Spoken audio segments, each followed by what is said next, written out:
So we just wrapped up Unit 1, so now we'll go on to Unit 2, which is all about cells. So cells are the basic unit of life.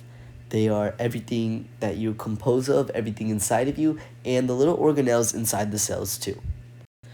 I want you to think of a cell as a house, and think of what a house has and what rooms a house has. Think of the rooms like organelles where each room has its own purpose, from being a bathroom, a bedroom, and things like that.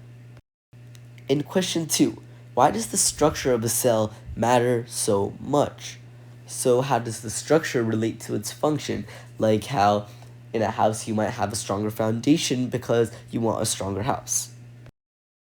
Third, I want you to think of how things move around from inside and outside the house. Do you use UPS, you use packaging, but how do things really get inside your house? And the last question I want you to think of is, why does the size of your house matter?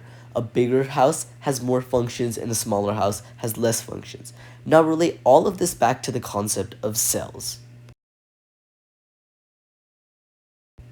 And now to classify the two different types of cells, prokaryotic cells versus eukaryotic cells, which are the two basic blueprints of a cell.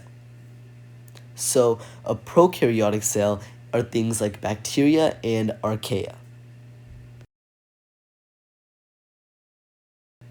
So bacteria and archaea are usually smaller and simpler. They do not have membrane-bound organelles, which means no nucleus, no mitochondria, no Golgi. So they'll have less organelles than a eukaryotic cell will have. Instead, everything happens in basically one main open space called the cytoplasm.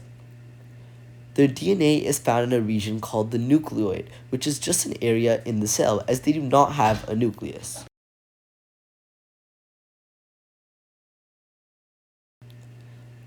As I said before, they are very small, and they sometimes have a cell wall for protection and shape.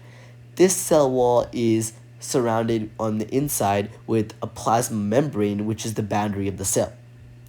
They sometimes have extra features like the flagella, which is used for movement, pili, which is used for attachment, and a slimy capsule that protects them.